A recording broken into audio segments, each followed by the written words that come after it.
일본 초토화 시작되었습니다. 여기 일본 정부 요청으로 파견된 외국 유명 지질학자가 이것 자료를 보며 일본은 파멸하기 일보 직전이라고 주장하고 있습니다. 한편 그녀는 이번 일본 붕괴가 한국과도 밀접한 연관이 있다고 하는데요. 일본으로 인해 한국은 엄청난 각오를 해야 한다고 합니다. 그녀는 당분간 일본으로 여행하는 것은 자살 행위라고까지 말하며 일본 출입 자체를 자제하라고 당부하고 있습니다. 도대체 어떻게 된 일일까요? 저는 도쿄 나리타 공항에 내리면서 가슴이 두근거렸어요. 제 이름은 마리아 슈미트이고 지진을 연구하는 지질학자예요. 일본 정부에서 지진을 예측하고 지진이 발생했을 때 사람들을 안전하게 보호하는 방법에 대해 제가 가진 지식을 공유해달라고 초청했어요. 공항을 걸으면서 저는 이 중요한 임무에 대한 무게를 느꼈어요. 입국장에서는 친근한 얼굴이 저를 맞이했어요. 바로 일본의 유명한 지진 연구자 타나카 교수님이셨어요. 그는 따뜻하게 미소 지으며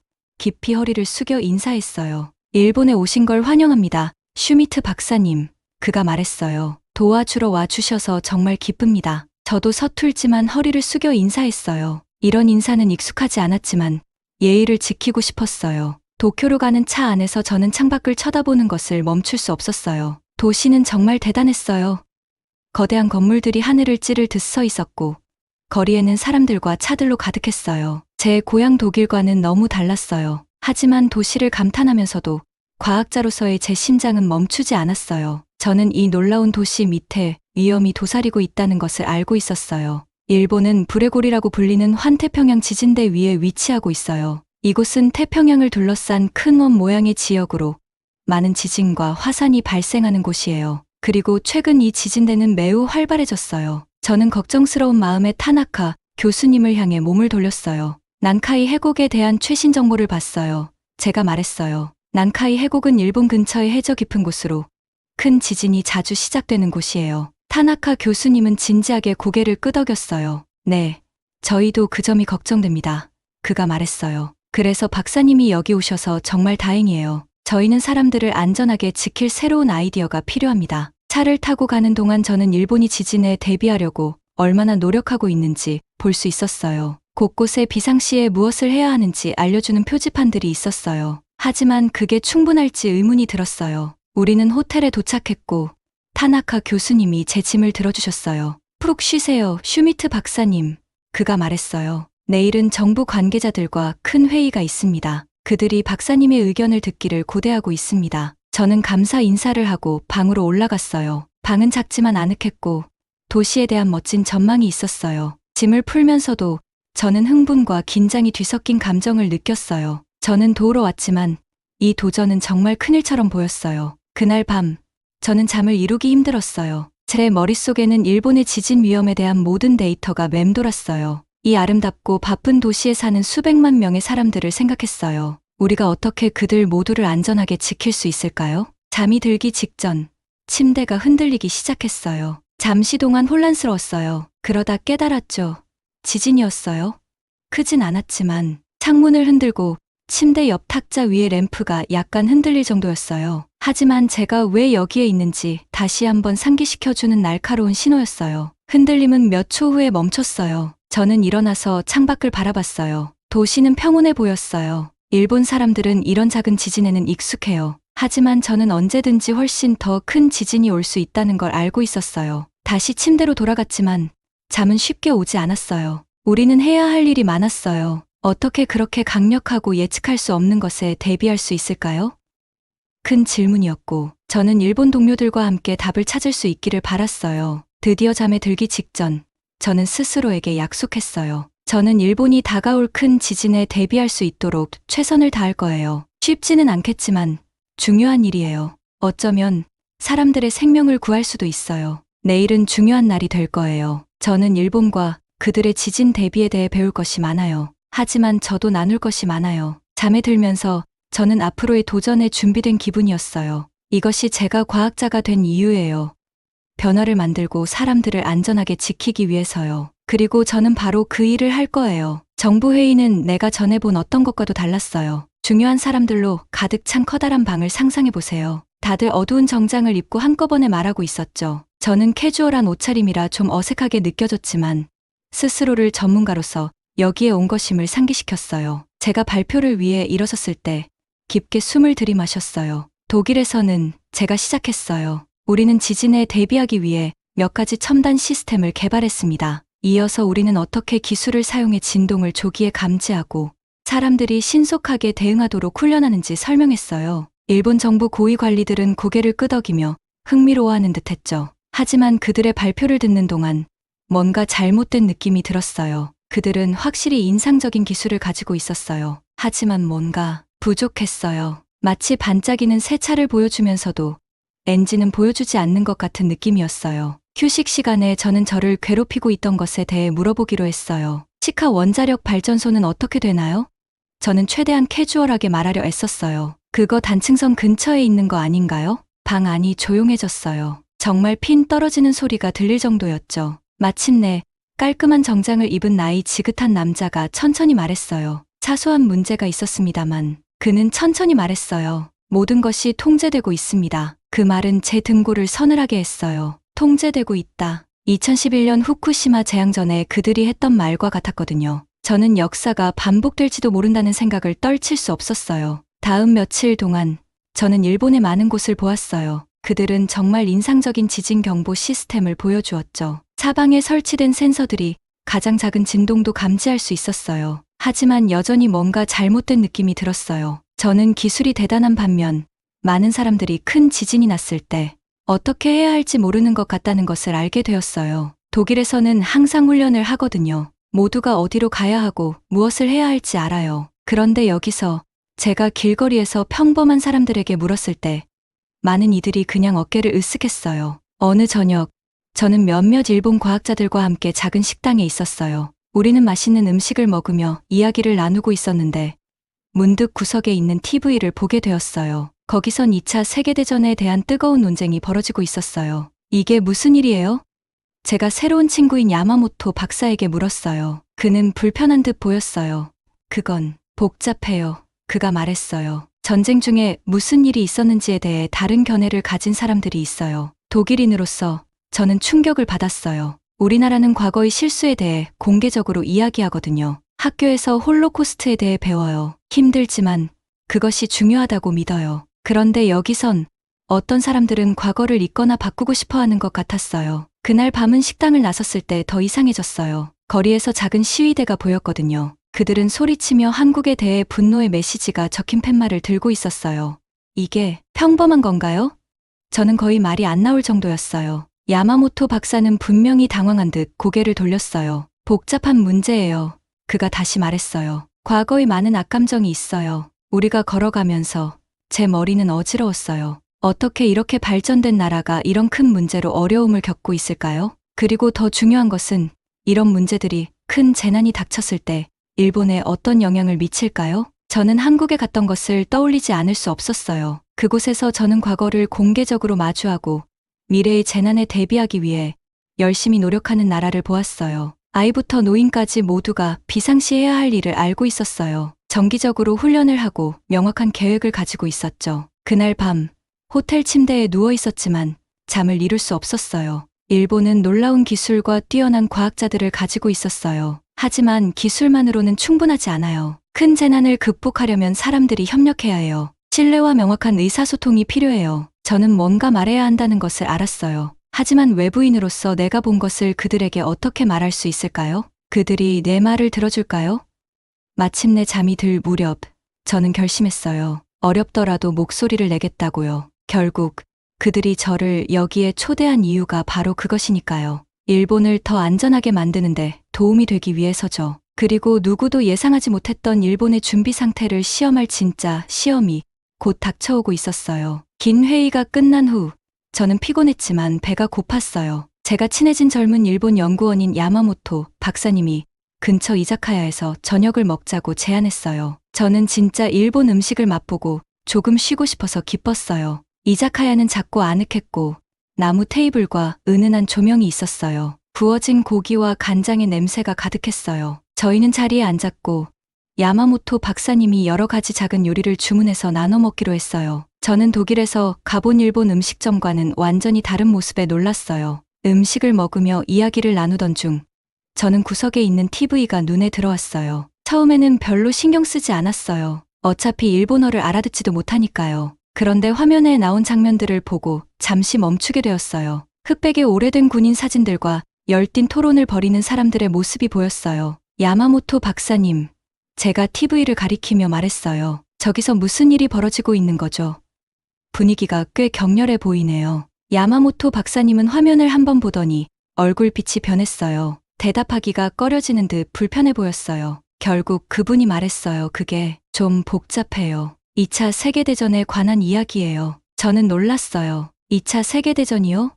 하지만 그건 너무 오래전 일인데 왜 지금 그게 그렇게 큰 논쟁을 일으키고 있는 거죠? 야마모토 박사님은 한숨을 쉬었어요. 일본에서는 전쟁 중에 무슨 일이 있었는지에 대해 사람들이 다양한 견해를 가지고 있어요. 몇몇 정치인들과 시민들은 일본이 저지른 나쁜 일들을 인정하기 싫어해요. 저는 등골이 오싹해졌어요. 독일인으로서 이 주제는 저에게 가깝게 다가왔어요. 독일에서는 수십 년 동안 우리의 어두운 과거, 특히 홀로코스트의 참상에 맞서 싸워왔어요. 고통스럽지만 우리는 실수에서 배우고 기억하는 것이 필요하다고 믿어요. 일본의 전시 행위를 부정한다는 말씀이신가요?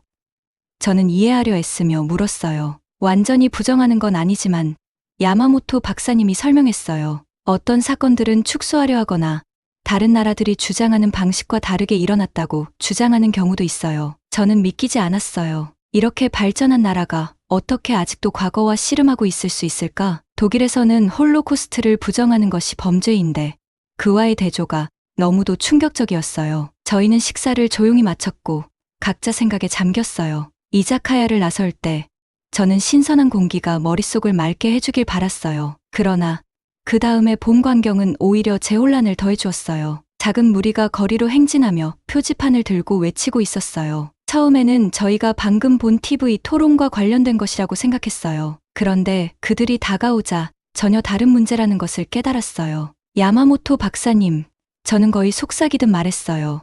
저 사람들이 뭐라고 하는 거죠? 저 표지판들, 한국어로 적혀 있는 거 아닌가요? 야마모토 박사님은 창피한 듯 고개를 돌렸어요. 네.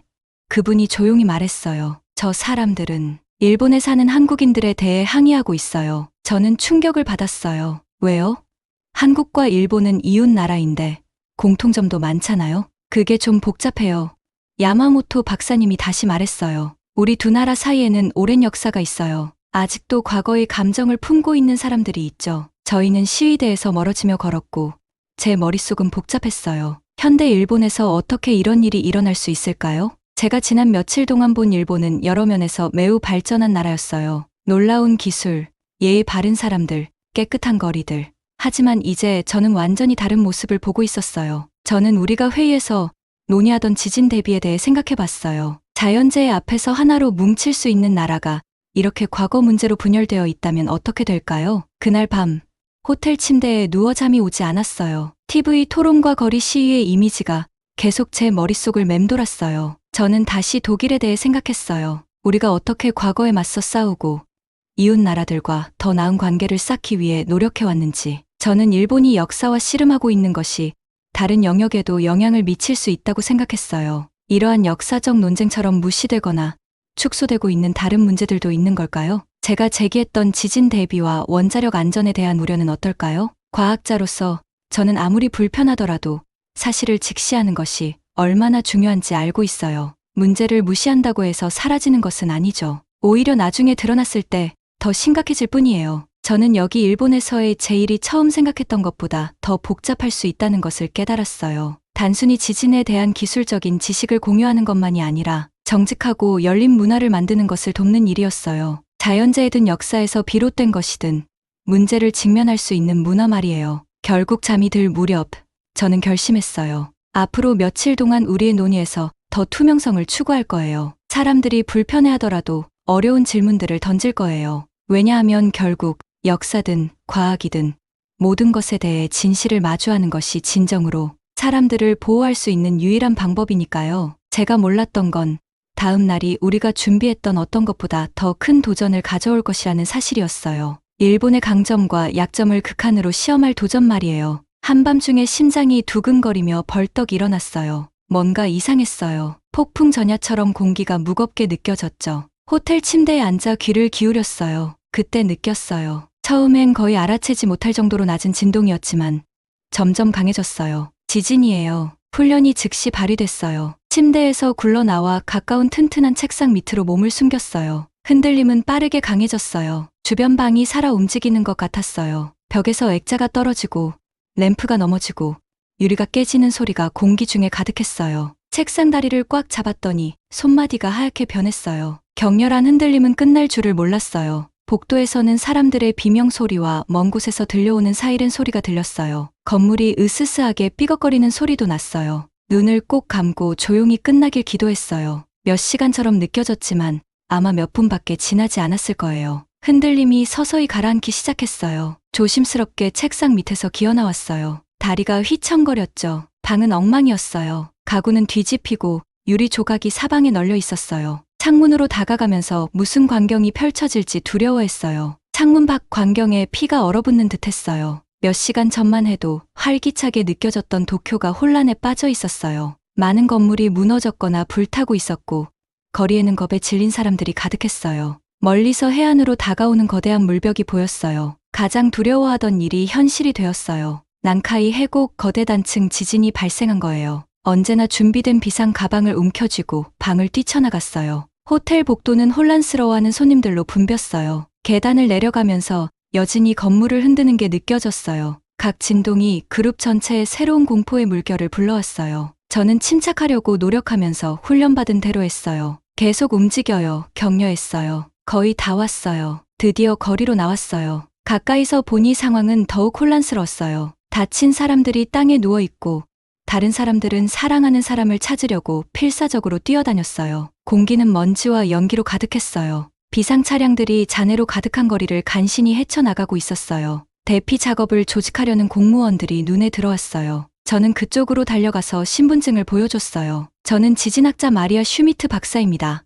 급히 설명했어요. 어떻게 도울 수 있을까요? 그 후 48시간은 쉴 틈 없이 계속되는 활동의 연속이었어요. 저는 일본의 비상대응팀과 함께 일하며 구조 작업을 조율하고 건물의 피해를 평가하는데 제 전문 지식을 활용했어요. 우리는 임시 대피소를 설치하고 부상자들을 치료하고 다른 도시들과의 연락을 시도했어요. 시간이 지날수록 재난의 진정한 규모가 더욱 분명해졌어요. 지진이 재앙의 연쇄 반응을 일으킨 거예요. 거대한 쓰나미가 해안 지역을 초토화시켰어요. 많은 도시들이 전기와 물이 끊겼어요. 지진으로 촉발된 화산 폭발 소식도 들려왔어요. 하지만 가장 무서운 소식은 시카 원자력 발전소에서 들려왔어요. 안전하다고 했던 발전소가 심각한 피해를 입었어요. 또 다른 후쿠시마와 같은 재앙이 일어날 가능성이 커졌어요. 일본 동료들과 지칠 줄 모르고 일하면서도 며칠 전 제가 제기했던 모든 경고와 우려들이 떠올랐어요. 이 재난은 제가 관찰하고 두려워했던 모든 약점을 드러냈어요. 대중의 준비 부족,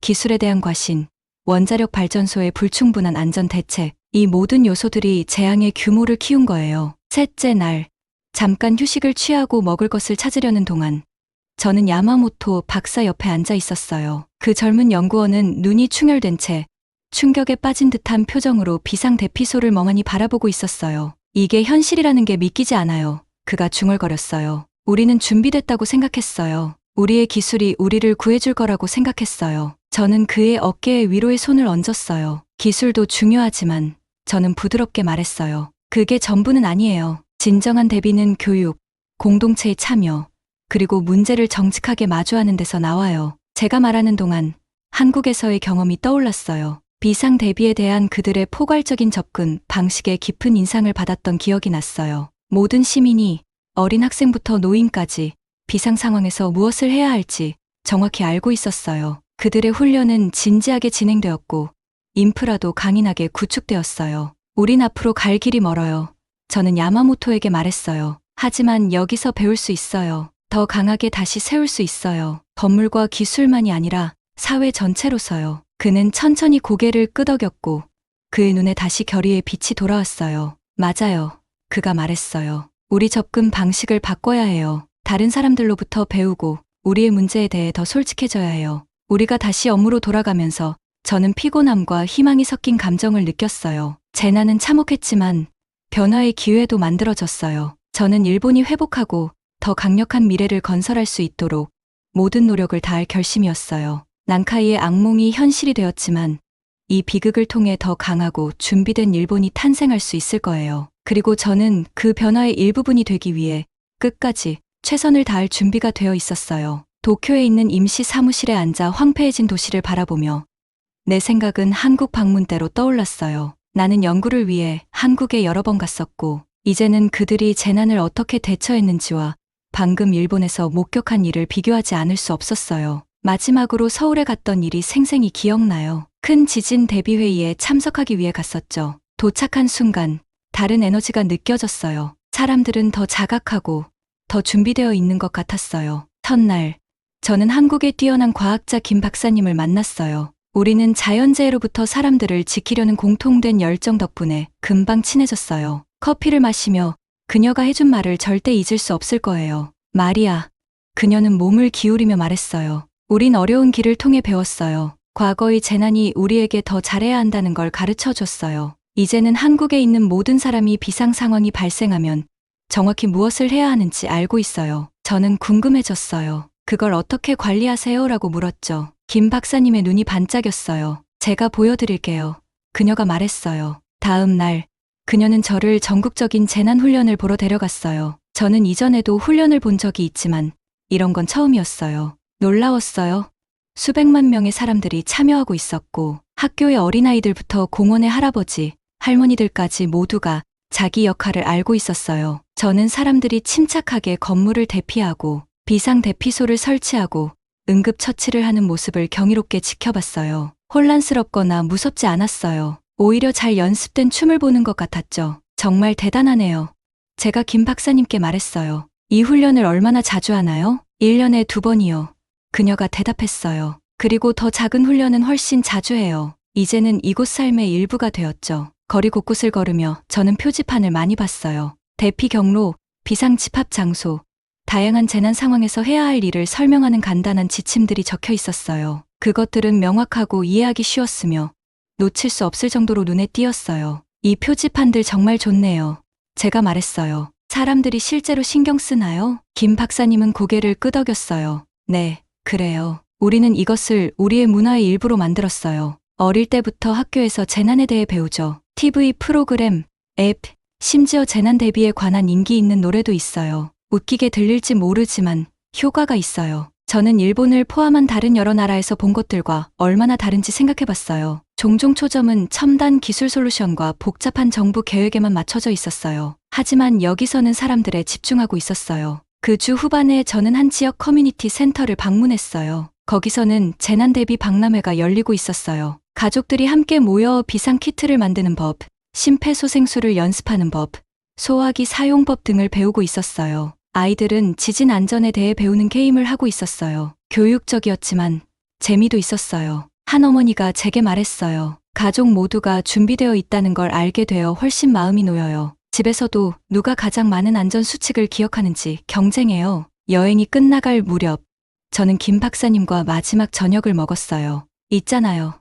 제가 말했어요. 당신들의 기술도 인상적이지만 정말 눈에 띄는 건 모든 사람이 얼마나 적극적으로 참여하고 있는지예요. 마치 온 나라가 하나의 큰 비상대응팀 같아요. 김 박사님은 미소 지었어요. 그게 바로 핵심이에요. 마리아, 우리의 기술도 중요하지만 진정으로 생명을 구하는 건 사람들의 인식과 준비성이에요. 우리는 정부나 우리 같은 전문가들에게만 의존할 수 없다는 걸 배웠어요. 모두가 역할을 해야 해요. 독일로 돌아가는 비행기에서 저는 본 것들을 계속 생각했어요. 한국은 재난 대비를 국가적 우선순위로 일상의 일부로 만들었어요. 그들은 회복력 있는 문화를 만들어냈어요. 이제 일본의 파괴된 모습을 바라보며 그들이 비슷한 접근 방식을 취했다면 상황이 어떻게 달라졌을지 궁금하지 않을 수 없었어요. 첨단 기술은 있었지만 한국에서 본 대중의 인식과 참여가 부족했어요. 일본에서 목격한 반한 감정을 생각하니 마음이 아팠어요. 일본이 이웃 나라에서 배울 수 있는 것이 정말 많았는데 그저 마음을 열기만 한다면 말이죠. 도쿄에서의 마지막 기자회견을 준비하며 제가 해야 할 말이 무엇인지 알았어요. 쉽지는 않겠지만 필요했어요. 일본은 접근 방식을 바꿀 필요가 있었고 저는 한국의 모델이 길을 제시해 줄 수 있다고 믿었어요. 저는 노트를 꺼내 중요한 교훈들을 공유하겠다는 결심으로 글을 쓰기 시작했어요. 앞으로 나아갈 길은 분명했어요. 기술만으로는 충분하지 않았어요. 사람들을 진정으로 재난으로부터 보호하려면 모두를 참여시키고 대비를 일상의 일부로 만들며 공동체 회복의 정신을 키워야 했어요. 글을 쓰면서 희망의 빛을 느꼈어요. 일본이 이 교훈들을 배울 수 있다면 아마 다음번에는 더 잘 준비할 수 있을 거예요. 그리고 어쩌면 이번 비극이 일본과 한국 간의 새로운 협력과 상호 학습의 시대를 열어줄 수 있을지도 몰라요. 결국 자연의 분노에 맞서는 데 있어 우리는 모두 함께 이겨내야 하니까요. 일본에서 마지막 기자회견을 준비할 때 제 손이 살짝 떨렸어요. 제 말이 중요할 거라는 걸 알고 있었거든요. 여기서뿐만 아니라 전 세계적으로 말이에요. 저는 깊이 숨을 들이마시고 마이크 앞에 섰습니다. 안녕하세요, 여러분. 저는 목소리를 가다듬으며 말문을 열었어요. 최근 우리가 겪은 일들은 우리에게 큰 변화를 필요로 한다는 것을 보여줬습니다. 일본은 놀라운 기술을 가지고 있어요. 그건 사실입니다. 하지만 기술만으로는 사람들을 안전하게 지킬 수 없어요. 잠시 말을 멈추고 사람들의 얼굴을 바라보았어요. 일부는 고개를 끄덕였고 다른 이들은 회의적인 표정을 지었어요. 저는 말을 이었어요. 우리는 한국 같은 다른 나라들로부터 배워야 합니다. 그들은 재난 대비를 국가 전체의 최우선 과제로 삼았어요. 사람들에게 무엇을 해야 하는지 가르치고 지역 사회가 참여하도록 하고 위험에 대해 솔직하게 공개하는 것에 중점을 두고 있죠. 이것이 그들의 나라를 더 강하고 준비된 상태로 만들었습니다. 한국에서 본 것이 떠올랐어요. 전국적인 훈련, 어디에나 있는 명확한 정보 표시들, 심지어 아이들까지도 비상 상황에서 무엇을 해야 할지 정확히 알고 있는 모습들. 제가 일본에서 본 것과는 너무 달랐습니다. 예를 하나 들어볼게요.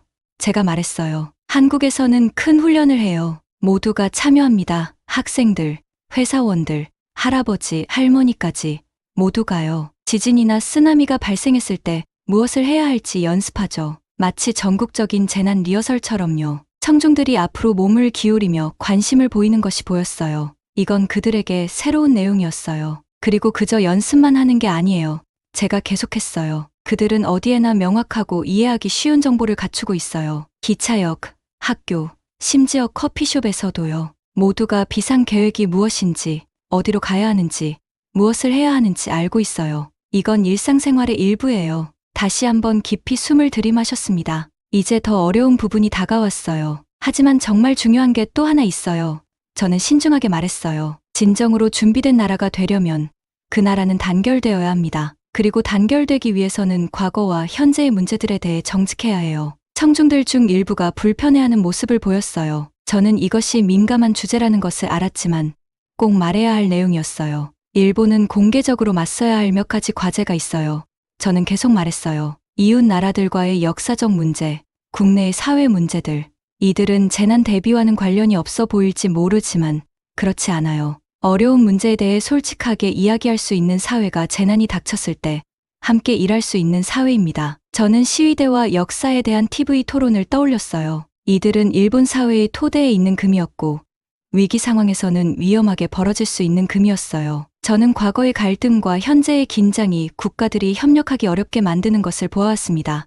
저는 설명했어요. 하지만 재난은 국경이나 오래된 원한에 개의치 않아요. 우리는 서로를 도울 수 있어야 하고 정보를 공유하고 자원을 나눌 수 있어야 합니다. 우리가 우리의 역사와 현재의 문제들에 대해 솔직하지 않다면 이는 훨씬 더 어려워질 것입니다. 제 말의 무게가 방 안에 느껴졌어요. 몇몇 사람들은 불편해 보였고 다른 사람들은 생각에 잠긴 듯 보였어요. 하지만 저는 이 말을 꼭 해야 한다고 생각했어요. 그래서 우리가 무엇을 할 수 있을까요? 저는 더 긍정적인 결말을 짓기 위해 노력하며 물었어요. 첫째로, 우리는 재난 대비를 진정한 우선 과제로 삼아야 합니다. 정부나 응급 서비스만을 위한 것이 아니라 모두를 위한 것이어야 해요. 정기적인 훈련, 명확한 정보, 모두가 무엇을 해야 할지 알도록 하는 것. 저는 손가락으로 포인트를 짚으며 말했어요. 둘째로, 우리의 인프라를 살펴봐야 해요. 우리의 건물, 발전소, 도로와 다리. 이들이 자연의 최악의 상황에도 견딜 수 있을 만큼 안전한가요? 셋째, 저는 계속해서 말했어요. 우리는 더 개방적이어야 해요. 우리가 직면한 위험에 대해서도, 우리 사회의 문제에 대해서도 그것이 불편할 수 있지만 필요합니다. 자신의 문제를 정직하게 마주할 수 있는 나라가 문제를 해결할 수 있는 나라입니다. 저는 마지막으로 청중들을 바라보았어요. 이것이 큰 변화라는 걸 압니다. 쉽지 않을 거예요. 하지만 필요해요. 최근의 재난은 우리에게 그만큼 큰 대가를 치르게 했어요. 우리는 우리 자신과 우리 아이들을 위해 할 수 있는 모든 것을 다할 의무가 있습니다. 마이크에서 물러설 때 저는 지쳤지만 희망을 느꼈어요. 제가 할 수 있는 만큼 경각심을 높이고 변화를 촉구했으니 말이에요. 이제 일본이 다음에 무엇을 할지 결정하는 것은 그들의 몫이었어요. 그 후 며칠 동안 독일로 돌아갈 준비를 하면서 제 말이 TV와 신문, 온라인에서 논쟁을 불러일으키는 것을 보았어요. 어떤 사람들은 제 의견에 동의했고 다른 사람들은 반박했어요. 하지만 사람들이 대화를 나누고 있었고 그것이 시작이었어요. 귀국 비행기에 탑승하면서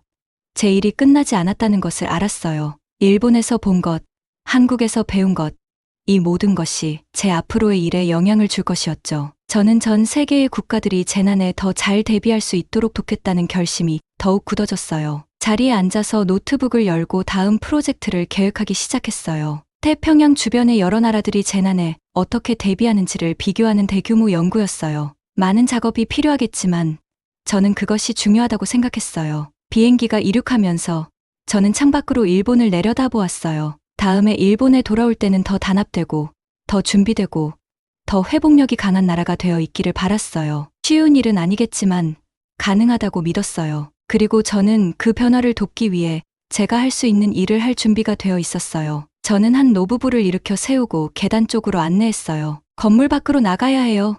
소음을 뚫고 소리쳤어요. 저를 따라오세요.